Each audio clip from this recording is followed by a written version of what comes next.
Sunday Surefire Podcast. I'm your host, the Commish. Joining me today is the co-host, Ethan Weaver.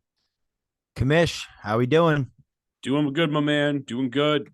We are quickly moving through the fantasy football season. I can't believe we're already talking about week 13 here on the daily fantasy front. It's insane that just how fast the season goes by, that we're already 3 months into it, and we're going to be at Christmas before we know it. So a lot to talk about here when it comes to daily fantasy in week 13. But before we do that, we're going to go back here in time just 1 week and talk about what we got right in week 12.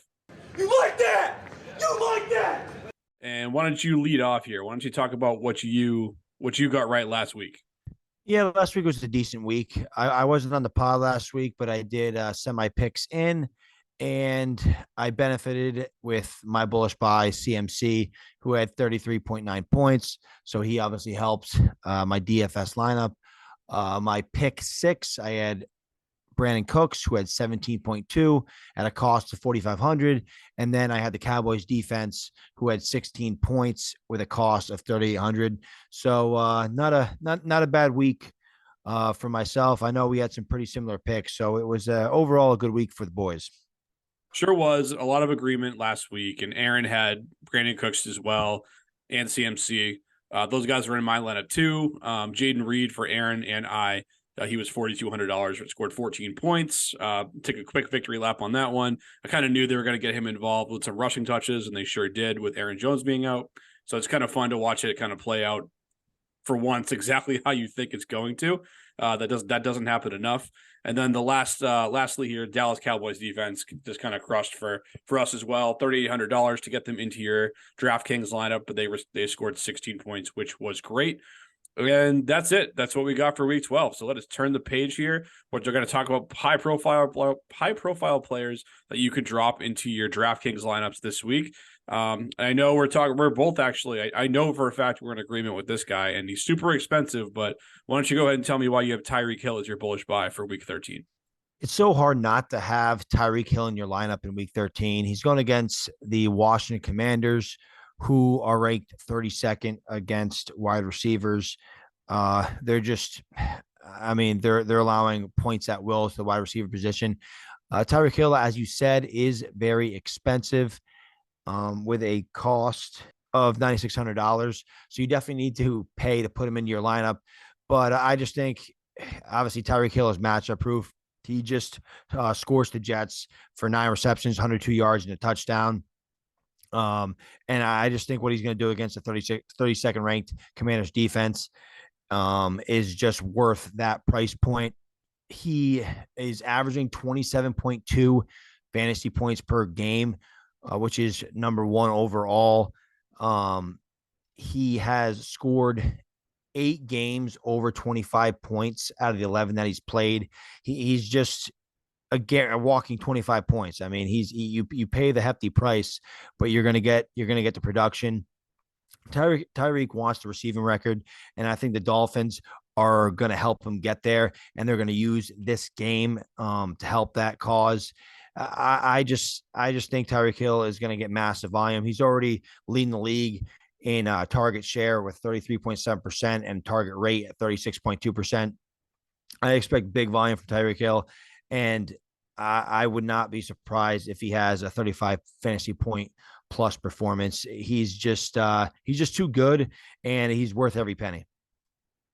Completely agreed. And for all the same points, I have him as my bullish buy for week 13. I mean, Mike McDaniel is a player's coach through and through. You can kind of tell, got that new school mentality.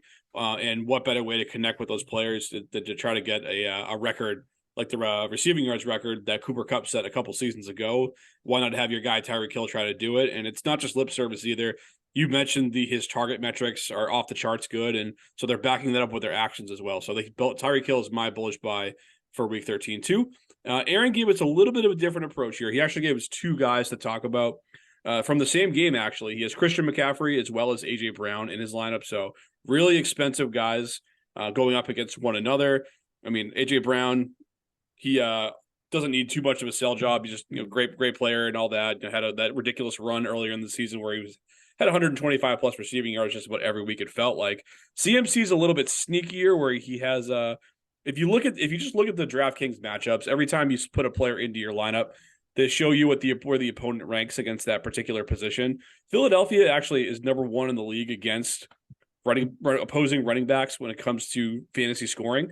But Aaron isn't really turned off by that, one, because CMC is an absolute freak and can overcome just about any defense thrown his way. And two, Philadelphia as of late has not been quite as good defending running backs.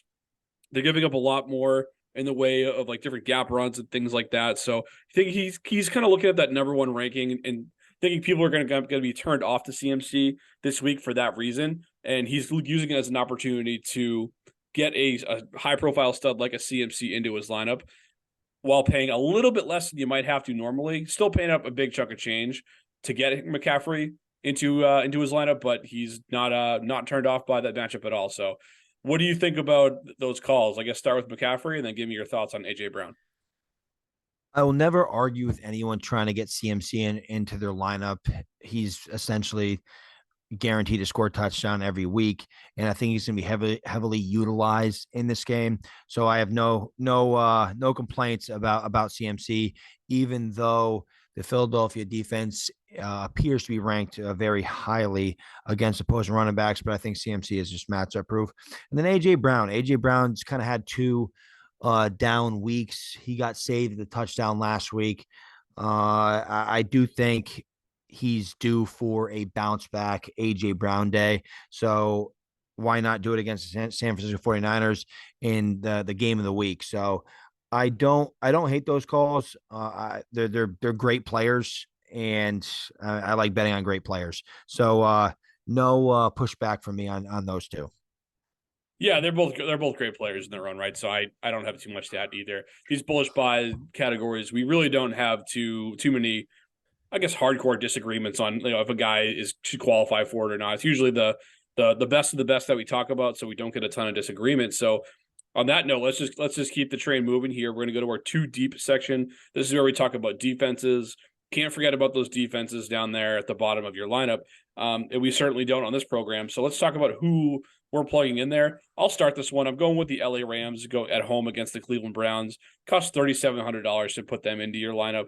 The Browns, to say that they're a mess on the offensive side of the ball, it would be kind. As we know, Deshaun Watson is out for the year. Last week they decided to roll with rookie Dorian Thompson-Robinson, or DTR for short.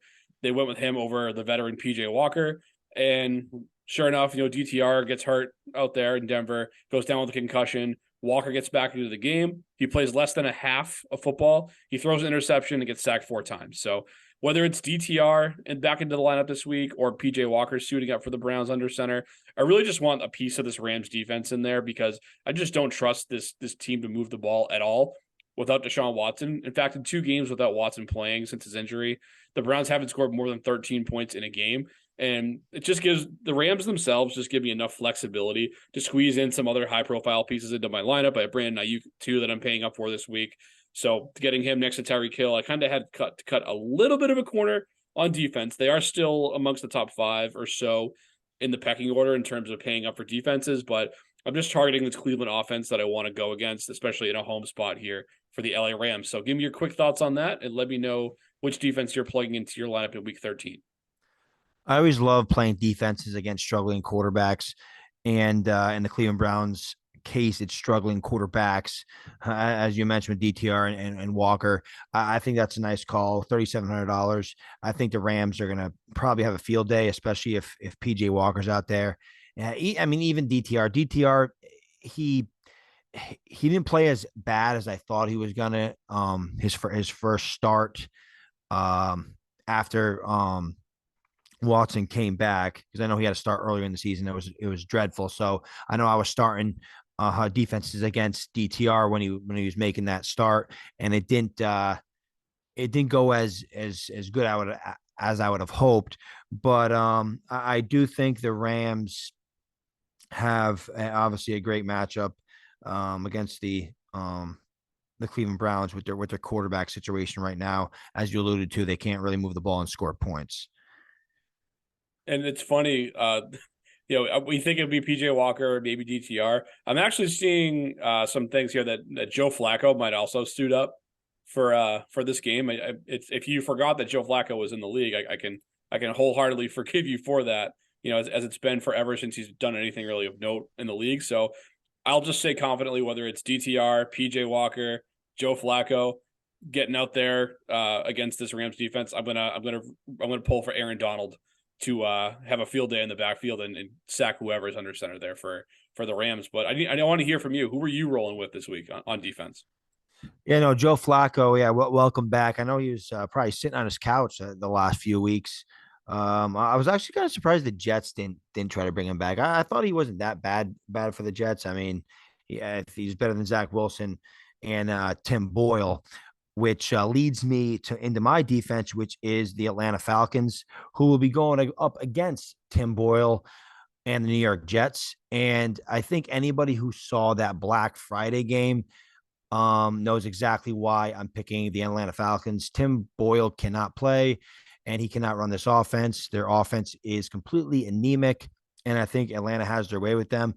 I mean, the Jets' offensive ranks, most of this obviously is with Zach Wilson, which, as shocking as this may be, I think is a better quarterback than Tim Boyle. It was very hard to watch that game on Black Friday. But yeah, the Jets offensive ranks: pass yards per game 31st, rush yards per game 27th, total yards per game 31st, and points per game is 30th. And Atlanta has the second highest run defensive grade according to PFF with a grade of 78.7.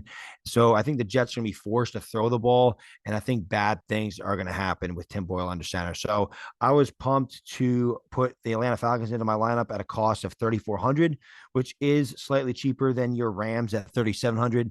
I just, as I said, I like starting defenses against struggling quarterbacks, struggling offenses, and I think struggling is actually a nice way to put it if you're talking about the New York Jets.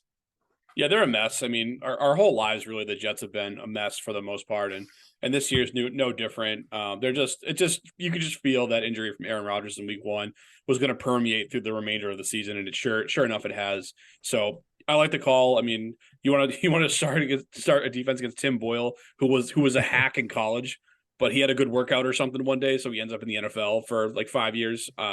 I'll never understand that one, but we know how much emphasis these guys like to put these teams like to put on these workouts. So for that, we get to go watch Tim Boyle again for maybe the remainder of the season, which is going to be a tractor pull in its own right. So totally in agreement on there. I consider the Jets, ended up going with the Browns, and actually Aaron, his pick for this week is also the Cleveland Browns. So a lot of good defense to pick from on the slate. You can't really go wrong with either. So we'll definitely keep an eye on that and see how it pans out.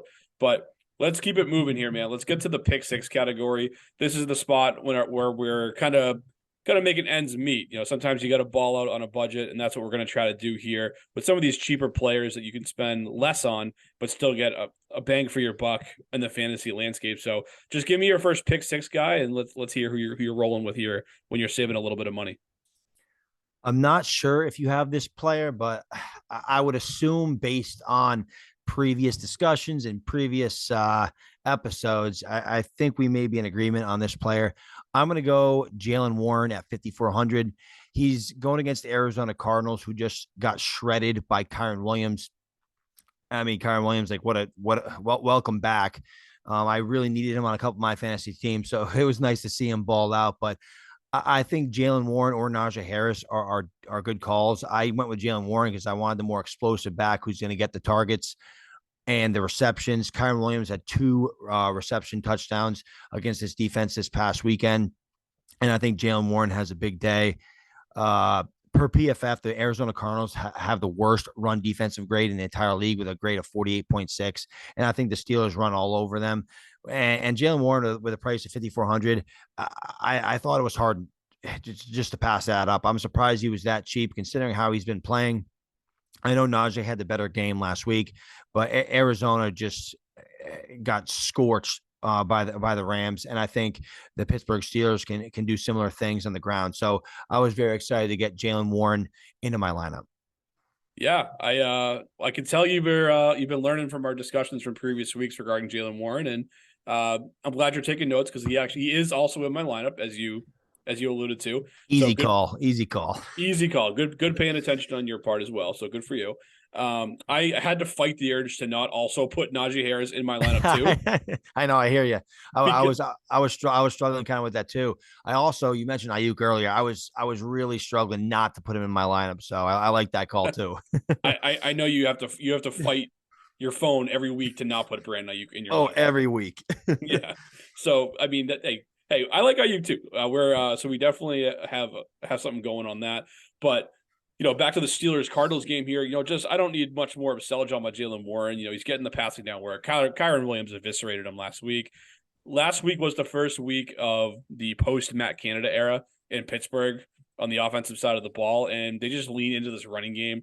The running backs for the Steelers last week saw 31 touches between Najee and Warren at almost an identical 50-50 split. So even if it's more of the same, we're going to see probably 15 to 20 touches for Jalen Warren, something similar for Najee probably. Kenny Pickett is also a little nicked up here heading in, so even maybe a heavier dose of the run than we thought could be in store. So that's usually what these teams do when they have coordinator changes in season. They just simplify things. And for the Pittsburgh Steelers, who don't have a solidified quarterback situation or an elite level passing game, the easiest thing to do is to lean into the running game. So I'm going to lean into Jalen Warren here. I'll probably have him on the betting front, be pretty active on him this weekend. So Kyron Williams paid out for me big time last week in the betting market. So I think I'm going to be doing more of the same with Warren and maybe even Najee too, but we'll see how that pans out. This second guy here, if you've been paying attention to the news that broke today regarding Jonathan Taylor, you're probably not going to be surprised to see Zach Moss in the lineup for $4,600. He's playing at Tennessee. Now the starting running back for the Colts for the next 2 to 3 weeks. So if looks like he's gonna miss a couple games, so Moss could be a guy that's really helping push teams into the playoffs in the regular redraft or dynasty landscapes. But I want to play him in daily for that reason. We saw what he was capable of earlier this year when given the volume in the early going when Taylor was holding out with a contract dispute, and that was particularly true in the first meeting between these two teams. That was actually Taylor's first game back, but he was still kind of getting ramped up, and Moss was the guy in that game. Moss ran all over this Titans defense for 165 yards and 2 scores, tacked on 30 yards receiving as well. So he's already ripped apart this Titans defense once. And I think people look at the Titans defense, they still think it's in some elite unit. They're more towards the middle of the pack in terms of giving up points to opposing running backs this season. So with the regression of the Titans defense, that team's kind of out of it at this stage. And Indianapolis is a better football team. I think they lean into Zach Moss here. And it pays off for fantasy managers who are able to get him into their lineup this week. So I know you're holding on to some Zach Moss in Dynasty, kind of wondering what to do with him. So where are you at on his matchup this week against the Titans? I completely agree. I actually have him in my lineup as well, and I was debating heavily to talk about him in this episode, but I figured I made an assumption that Zach Moss was going to be talked about by either you or Aaron. Obviously, Aaron's not on today, but I assumed he was going to be talked about. So I figured I'd go in a slightly different direction. But Zach Moss is definitely in my lineup. And it's kind of crazy. I mean, who would have thought Zach Moss would be RB22 at going into week 13? He's had a great year. And I mean, it kind of makes you wonder if the Colts are maybe regretting giving JT the bag, considering he's been in and out of the lineup all year, and Zach Moss has been taking the work and running with it. So it's it's why it's always tough unfortunately for the running back position, it's always tough for these owners to pay them, because usually you can plug a guy in like Zach Moss and he does similar things. But I really do like the Zach Moss call, and he is in my lineup. Okay, I love that. Just agreement all over the place here. I always love to hear that. Let me toss out one of Aaron's pick six players here. Maybe I think we might get a little more traction on this one. Who knows? He's going $5,700 for a quarterback, and he's paying up or cheaping out, I guess you should say, on Russell Wilson here. And he's kind of buying into this Denver Broncos bounce back a little bit. Russ has done a good job of more or less protecting the football and keeping the train on the tracks. He just thinks that he likes the matchup this week, and he thinks that Wilson's going to come through here for managers for $5,700. What are your thoughts on that? I like the thought process to save some money at the quarterback position, but Russell Wilson hasn't scored over 20 points in a game since week 4. So his ceiling is limited. I don't think all of a sudden against Houston he's just going to go off. But I guess you never know. I mean, if this turns out to a shootout, maybe Russ turns back the clock a little bit. But I don't mind saving money. I went slightly cheaper at quarterback, and to me, I'd rather pay the extra $400 and start Brock Purdy against the Eagles. But I guess it depends how tight money was for Aaron. I I don't hate the call just because of the simple fact that I think Russell Wilson does have a relatively safe floor of 15 plus points. And he has a cheap cost of $5,400. So hopefully the rest of his lineup is bolstered because of that. But I definitely see where his head's at. Yeah, it's funny that you have Brock Purdy in your lineup because I do as well. So I think we have the same lineups. yeah, we talk way too much about fantasy football to the point where it annoys the crap out of our wives. Oh, they love it, dude. Come on. They do that. They bought us these microphones and said, carve out time to talk to each other because we don't want to hear it anymore. That is very true.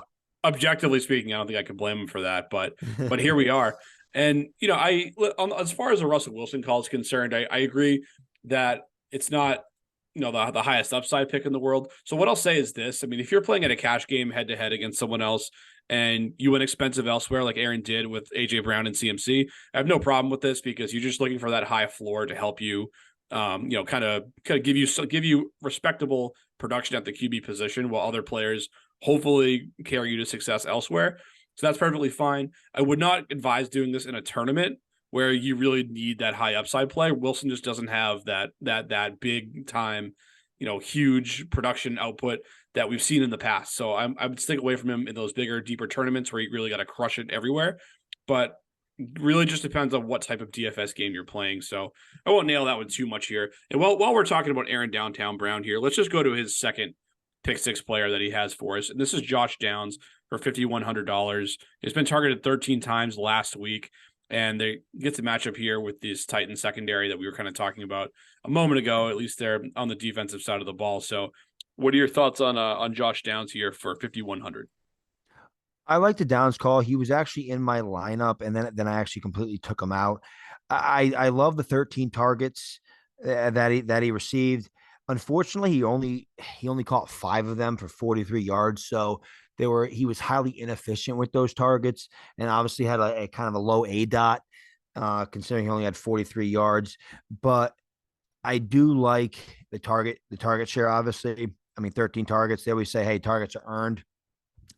So he's clearly earning targets, and Tennessee has a relatively weak secondary, so I think um they can be gashed through the air. And Josh Downs, if he can keep that target share up, obviously he has a lot of upside. And for $5,100, I don't think that's a bad call at all. Like I said, he was in my lineup, and then I took him out, and he was actually a guy I was thinking about talking about on tonight's show. So I agree with Aaron. I like to follow the targets. He's earning them, so I like to call it $5,100 for Josh Downs. Yeah, I mean, he earned them last week, certainly, 13 of them, inefficient, like you mentioned. But, if you rewind, just a couple of weeks, they were on the bye in week 11. Before that, it was only 3 targets against New England. And what was a competitive game throughout.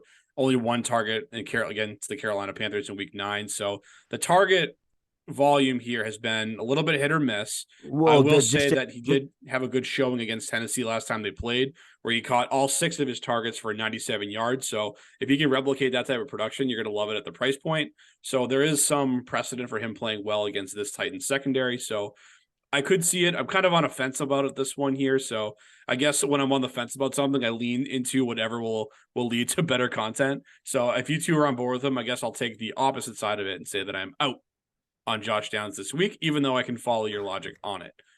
And all I was going to say is any quick rebuttal to that? Yeah, I guess I just wanted to interject real quick for the New England game. I don't know if you remember, me and you were kind of laughing about it. Remember Josh Downs was on a minutes restriction, like he was in the NBA or something? Yeah, I do remember So, so I don't actually know what he logged for quote unquote minutes, but he was, I believe he was a little banged up. So maybe that was the case for the down week, but he did make that nice play against the Patriots to eventually win the Colts the game late in that game. So, but Yeah, I must have been between my seventh and eighth beer at 10 o'clock in the morning because that's the only way you could watch New England Patriots game these days. Oh man, yeah, me and you were watching the game this past weekend, and I've never seen you so excited for a missed field goal to lose the game than you were this past weekend. That's right, baby. Bring in the tanks. Roll in the tanks. We're tanking. I know. They're at the third pick right now. They need Arizona and the Panthers to start winning here. Yeah, we can get a collection together and buy those teams a couple of wins here to close it out. So the Pats can be look at sitting pretty there at the number one overall pick. We'll be better off for it here, but we're not going to hijack this show with our path Yeah. to the number one pick for our lowly Patriots talk too much. So Aaron leaves town for one week here, and we're all of a sudden we're just doom and gloom over here with the Patriots talking about the draft here. We'll have plenty more draft coverage down the road here as well, like we do every single year.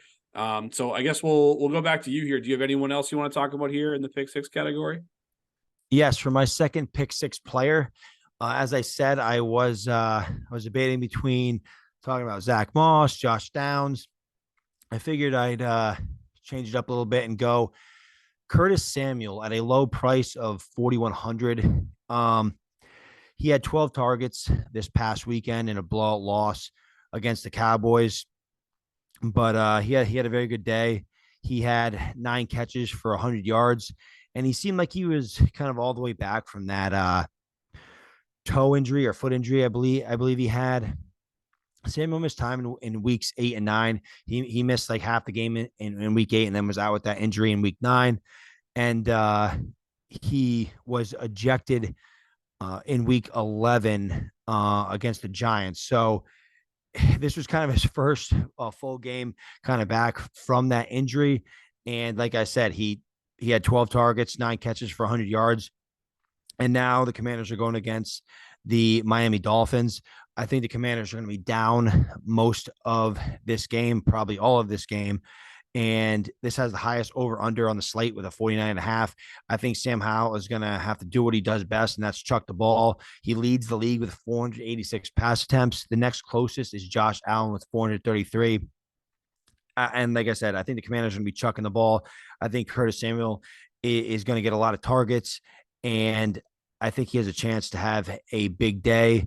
And obviously, we're talking PPR formats, so I'm hoping for big things from Curtis Samuel. I just think at a price point of $4,100, it allows me to pay up at some of the other positions. And I liked what I saw against the Dallas defense. I think he can do similar things against Miami, and I think he's going to be forced to. So I was happy to put Curtis Samuel in my lineup. What do you think? I think he's been a sneaky decent play here in a lot more weeks than we would have expected from a guy like Curtis Samuel, who's been around for a long time, a lot longer than people think. He was in the league, came into the league in 2017, kind of bounced around a little bit here, but is settling in nicely with the Commanders. He's kind of found a little bit of a niche there with Sam Howell. Howell makes so many mistakes out there as well that it kind of just kickstarts the games into track meets, which is great for fantasy purposes. And it could be a lot more of the same here this week. So I don't hate it at all. You need cheap exposure to what's going to be a high scoring game. So I got no issues with that at all on my end. And with that here, let's round in to our under the lights category.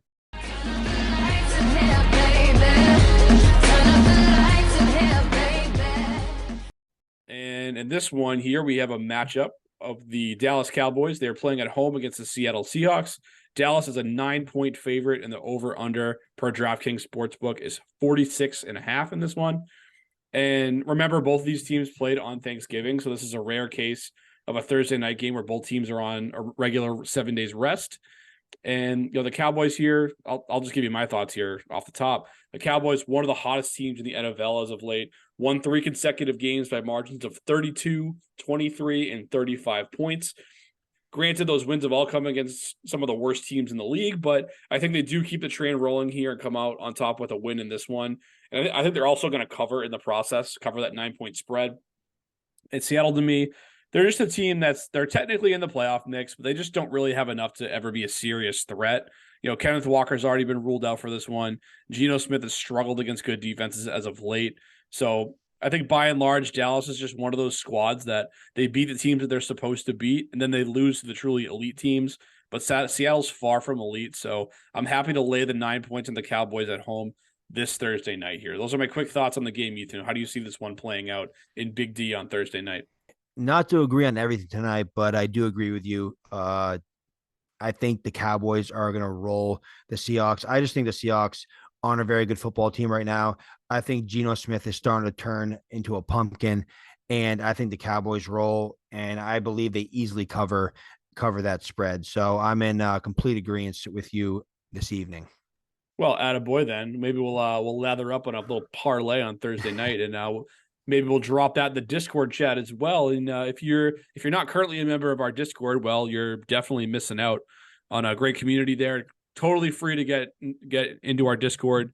We talk everything from dynasty advice to redraft advice, start sits, waiver decisions, all that stuff. And we also have a good betting thread going there too. So make sure you're checking that out on all of our social media platforms. We're on X at Sunday_Surefire. We're on Instagram at Sunday Surefire. So just make sure you're following us on those sites, and then hop into our Discord as well. Always welcoming new members. Really a fun thing to be a part of. So make sure you're checking that out as soon as possible. But in addition to our weekly lineups that we just ran down, we also on DraftKings we do a captain's lineup, where essentially how this works is, if you're unfamiliar, you get a 6-player lineup where you can pick any offensive player or a defensive unit, even a kicker.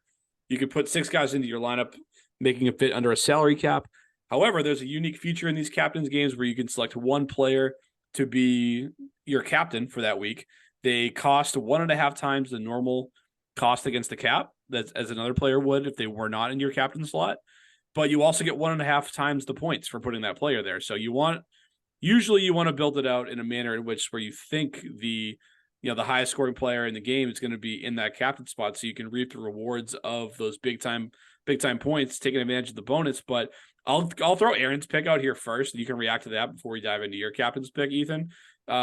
In typical Aaron Downtown Brown fashion, it's been a couple weeks since he's done this, but he likes to go off the beaten path with these captain's picks from time to time, and he's rolling with none other than the Dallas Cowboys defense for in his captain's line here. So he's thinking that Dallas is going to get another pick 6 or something, maybe a fumble, block kick, who knows.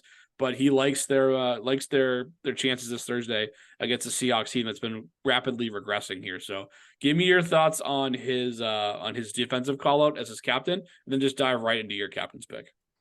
I actually love that call. I had the Dallas defense as my captain, and I took him out at the last second. I guess I can't be as bold as Aaron Downtown Brown, but as we just talked about, I do think the Cowboys roll, and I think they make Geno Smith look terrible. So I actually really like the Dallas defense in the captain spot, because I do think they have a big prformance. But I ended up going a little pricier. I'm just gonna roll with the QB1 basically over the last 4 or 5 weeks, and that's Dak Prescott. I mean, since week 6, he's been a top 3 quarterback in every single game except week 11 at Carolina, which he didn't have to do anything anyways. He's been just scoring at will, and I think he continues that this Thursday night against Seattle, who isn't great against stop in the pass. They're ranked 22nd in pass yardage a game, and 25th in points allowed per game. So I do think that lends to a big night for Dak. And as I said, he's just been on an absolute tear since his bye in week 7. He scored over 30 points in every week, except as I mentioned, that down week against Carolina. He's coming off a 35.2 fantasy point performance against the Commanders. and I think he stays hot. It's just kind of crazy what Dak's been doing over the past 4 or 5 weeks. I remember in the offseason, Dak's stock was way down and in dynasty startups, just in fantasy circles, and people were like, yeah, he's basically a back end QB1, high end QB2 who just doesn't have that top 5 ceiling anymore. And he's proven a lot of people wrong because he's been absolutely on fire. And right now, I believe he's like QB3 on the year. So good for Dak Prescott. And I think he keeps it rolling, which is why I put him as my captain. Man, you and me gotta lay off the kumbaya here because I have Dak Prescott as my captain as well, which is I mean, hey, if we really maybe we can parlay all these picks here together and just root for greatness on Oh, we have to. Oh, hey, I need the help. So yeah, I mean, hey, we can all use help in certain aspects of life. I can barely turn a screwdriver, so I have you for that, and yeah. maybe I'll keep helping you with some of these gambling picks here. So, but yeah, I mean, let's keep talking about Dak, I guess, for a minute. The last 5 week stretch that you reference here, he's QB1 overall on a points per game basis, thrown 17 touchdowns and just 1 pick over that span. So Dak is absolutely dealing. This is another team where Dallas should clean up on. Like I mentioned, they tend to do well in those spots against either the mid-level teams or certainly the lower level teams, as we've seen in recent weeks. So, despite being up big in 4 of their last 5 games as well, Dallas has continued to chuck the ball. I mean, they threw that deep touchdown to Turpin towards the end of that game last week on Thanksgiving. Just they didn't need to do that, but they did it anyway. Run it up. So, yeah, I mean, like come on, like they're lighting up the scoreboard at whenever they can get the chance to. So we love that for fantasy as well. We love those shootout games when teams keep pace, but even though teams haven't kept pace with Dallas lately, they're still chucking up bombs here and putting those big numbers up on the scoreboard, which we love. And I'm actually going to kind of stay on that theme here a little bit as we move into our hot takes segment. This is why I'm hot. This is why I'm hot. This is why I'm hot.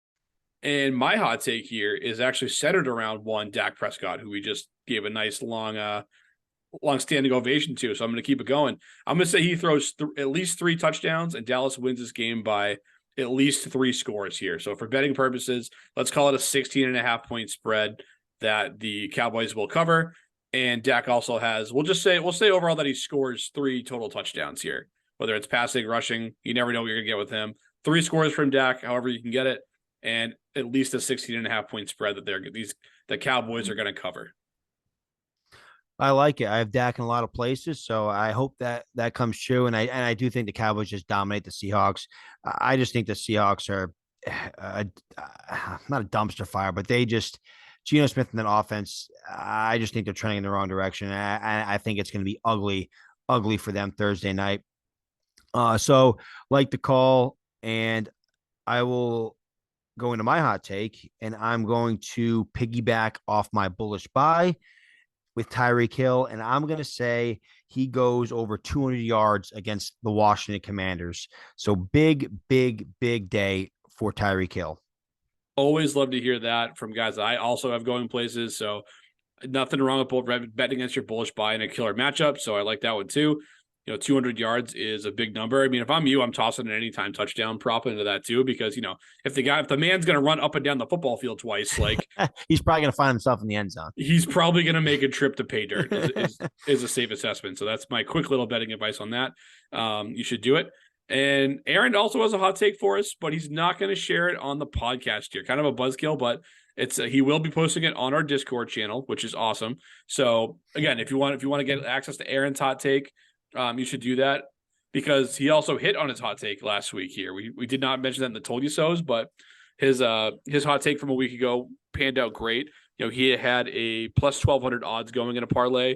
If you took a Brandon Cooks, Christian McCaffrey, and Jaden Reed anytime touchdown score, it was plus 1,200 odds. So he cleaned up on that last week. So definitely want to make sure that, despite how crazy Aaron Downtown Brown can get with some of his callouts, some of those hot takes that he pans out hit big, and you could win some serious money if you put a little bit of scratch on them. So make sure you're checking out our Discord. Again, they're pinned on all of our social medias. We're on X at Sunday_Surefire, and we're on Instagram at Sunday Surefire. So that's what we have for you folks here tonight. And Ethan, any parting words here for the listeners? Just as you said, can't believe it's week 13 already. Thanksgiving has passed. Christmas is coming.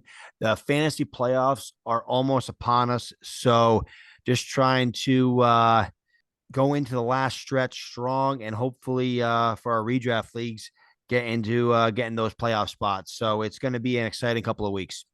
It is nut cutting time for sure. I hear that. We are here to help as well. Again, very accessible on all those social media platforms. Feel free to reach out to us. We're very friendly, and we'll do our very best to help you win money, just like we want to win money this season. And until next time, folks, peace.